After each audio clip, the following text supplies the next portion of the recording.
Last time last డేట్లో ఉన్నాయి. ఈసారి ఎందుకు ముందు పెట్టారు?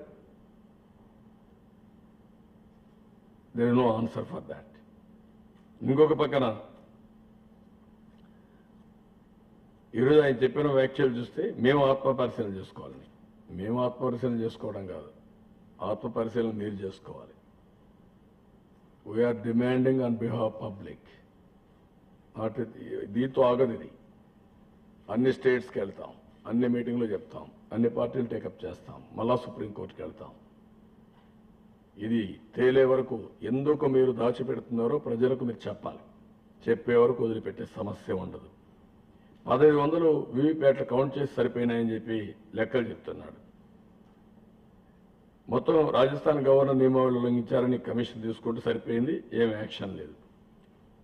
ఇంకొక పక్కన మాల్ ఫంక్షనింగ్ అవకాశం ఉందంట, ట్యాంపరింగ్ అవకాశం అంట. మాల్ ఫంక్షనింగ్ ఉండే ఈవీఎంలు ఎందుకు పెట్టుకున్నారు మీరు? I'm asking straight question, you answer that. అంటే ఎలక్షనే, who are you to harass people? Election commission సరిగా నిర్వహించకుండా, ట్రైనింగ్ పెట్టకుండా, కరెక్ట్గా చేయలేకుండా ఎవరినంటే దారి ఇవ్వడం తీసుకొచ్చి ఈవీఎంల పైన పెడతారా? మీరు పెట్టి ఎన్ని చేస్తారా? 20 సంవత్సరాలు చేస్తున్నారంట. మీకు తెలుసా ట్యాంపర్ అయినాయని? బజార్లో అడుగుతున్నారు, మార్కెట్లో మాట్లాడుతున్నారు. ట్యాంపర్ అయినా లేదు, కానీ ఇది ఒక కమాడిటీగా తయారైపోయింది. సంబడి ఈజ్ కమింగ్ 5 crores ఇవ్వండి, నేను ఇన్ని ఎమ్మెల్యే చేస్తా ఉన్నారు. ఇక్కడ ఖర్చు పెట్టడం కంటే అక్కడ ఖర్చు పెట్టేది బెటర్ అనిపిస్తా ఉంది. ఆ పరిస్థితి తీసుకొచ్చారు. బజార్లో, మార్కెట్లో మహాడే పరిస్థితి ఎప్పుడన్నా ఉందా? ఇది పేపర్ బ్యాలెట్ ఉన్నప్పుడు ఎప్పుడూ లేదు. అలాంటి పరిస్థితి ఈరోజు వచ్చే పరిస్థితి వచ్చింది. తర్వాత హెల్ప్లెస్గా మాట్లాడుతున్నారు. ధన ప్రభావం తగ్గాలంట. తగ్గాలని మీరు చెప్పడం ఏంటి? మీరు ఏమి యాక్షన్ తీసుకుండా అది చెప్పకుండా ఇంకో పక్కన నమో టీవీ విషయం ఆలోచిస్తున్నామని ఇప్పుడు కూడా ఓన్ టీవీలు పెట్టుకుంటే మీరు ఏమి యాక్షన్ తీసుకున్నారు? దానిపైన మీరు యాక్ట్ చేశారు. On the other hand contrary Sakshi TV పెడితే ఆ పేపర్ వస్తే అవన్నీ తీసుకొని వాళ్ళపైన యాక్షన్లు చేసే పరిస్థితికి వచ్చారు మీరు. ఇంకొక పక్కన ఇవ్వాలి సమాచారం అన్నారు. కేంద్ర ప్రభుత్వ వ్యవస్థలు, రాష్ట్ర ప్రభుత్వ వ్యవస్థలను లెఫ్ట్ అండ్ రైట్ ఆడుకున్నారే. కేంద్ర ప్రభుత్వ వ్యవస్థలు కనపడలేదు మీకు? ఐడి కనపడలేదా? ఐబీ ఇంటెలిజెన్స్ బ్యూరో కనపడలేదా? లేకపోతే ఈడీ కనపడలేదా? లేకపోతే ఇన్కమ్ ట్యాక్స్ కనపడలేదా? ఎక్కడికి పోయినా ఇవన్నీ? అదే మరిగా ఈరోజు ఇవి సమాధి ఇష్యూస్. జయప్రకాష్ నారాయణ కూడా లాంగ్ బ్యాక్ చెప్పాడు. వ్యవస్థలు కూలిపోయి, లొంగిపోయి ప్రజాస్వామ్యాన్ని తాకట్టు పెట్టే పరిస్థితి వస్తే సామాజిక రక్షణ ఉండదు. మేధావులు, రాజకీయ నాయకులు తమ కోసమే కాకుండా దేశం కోసం, ప్రజాస్వామ్యం కోసం పోరాడితేనే ఈ దేశంలో ప్రజాస్వామ్యం మనుగడ సాధ్యం. అందరూ మనకెందుకు అనుకుంటే దేశ భవిష్యత్తు ఏం కాను. దేశాభివృద్ధిలోనే మన అభివృద్ధి ఉందని మనవకూడదు. నేను మీకు కూడా కోరుతున్నా, మీరేమనుకుంటారంటే కొంతమంది ఇది డెప్త్కి పోకుండా ఎందుకు మీరు మాట్లాడుతారు? మీరు ఓడిపోతారా? అవతల ఓడిపోతారు, దానికి పెద్ద ప్రామినెన్స్. ఎట్లా ఓడిపోతారా? ఎందుకు ఓడిపోతారా? చూడలేదా మీరు రియాక్షన్?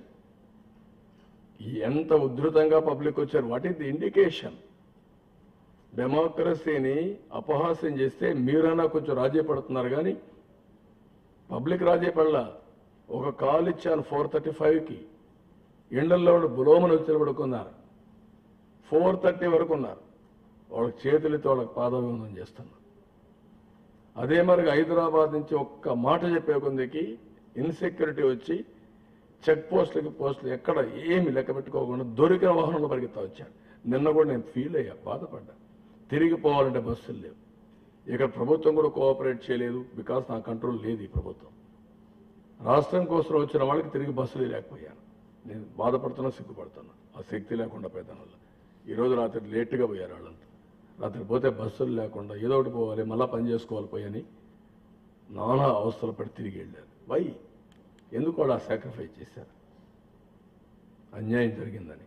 ఈ రాష్ట్రానికి అన్యాయం జరుగుతూ ఉంది. ప్రజాస్వామ్యాన్ని అపహాస్యం చేశారని వచ్చి ప్రజాస్వామ్యాన్ని కాపాడుకోవాలని పరిస్థితి వచ్చారు. వాళ్ళకి నిజంగా అందరికీ చేతులెత్తి నమస్కారం చేస్తూ వాళ్ళకి పాదాభివందనం చేస్తున్నాను. అలాంటి స్ఫూర్తి, ఆ స్ఫూర్తి ఈరోజు కాపాడుతాను ప్రజాస్వామ్యాన్ని. అందుకే ఎవడు మాట్లాడినా దెర్ ఇస్ అండర్ కరెంట్ 150 కాదు, it may go any level. You are going to see the results. That is where we are today. ఇలాంటి పెట్టుకుంటే వీళ్ళు ఇష్ట ప్రకారం చేసి ఇప్పుడు నరేంద్ర మోడీ మొన్నైతే ఎలక్షన్ కమిషన్ అంటారు రాహుల్ ద్రావిడ్ ఇతనిది ఓటు తీసేశారు ఫేమస్, ఇతనే వీళ్ళకి యాడ్ కూడా. వాడు ఓటు తీసేస్తే ఇల్లు అడ్రస్ మార్చారంట, ఓటు తీసేశారు. ఒక బాగానే ఉంది. తెలంగాణలో ఏ దశ ఓటు తీసేస్తే దానికేం సమాధానం చెప్తారు? 25 lakhs మీరే అఫిడవిట్ వేశారు కోర్టులో ఏం జరగలేదని. మళ్ళా మీరే వేసి చెప్పారు సారీ. దీనికేం సమాధానం చెప్తారు? ఆంధ్రప్రదేశ్ 7.5 lakh ఓటర్స్ మీరు అడిగాం ఐపీ, ఎందుకు ఇవ్వలేదు దానికి సమాధానం చెప్పండి. ఢిల్లీలో 30 లక్షల ఓట్లు.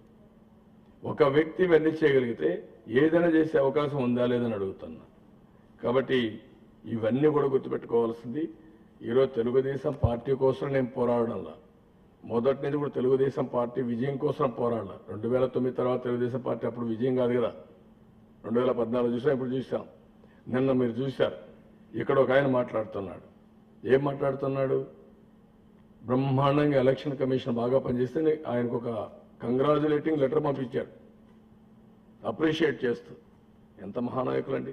తెలంగాణలో ఒక ఆయన కేటీఆర్, ఆయన మాట్లాడుతున్నాడు, నేను 2014 ఆనందపడ్డానంట, ఇప్పుడు బాధపడుతున్నానంట. అప్పుడు నేను సపోర్ట్ చేయలే ఈవీఎం అని, ఇప్పుడు సపోర్ట్ చేయలే, ఎప్పుడూ సపోర్ట్ చేయను. టెక్నాలజీ తెలిసిన వ్యక్తి. ఆ రోజు ఫైట్ చేస్తున్నా, ఈ రోజు ఫైట్ చేస్తా, రేపు కూడా ఫైట్ చేస్తా. ఆ విషయం మీరు గుర్తుపెట్టుకోవాలి. ఇది మేము ఆ రోజు కొట్లాడి తీసుకొచ్చింది తప్ప ఇంకోటి కాదు.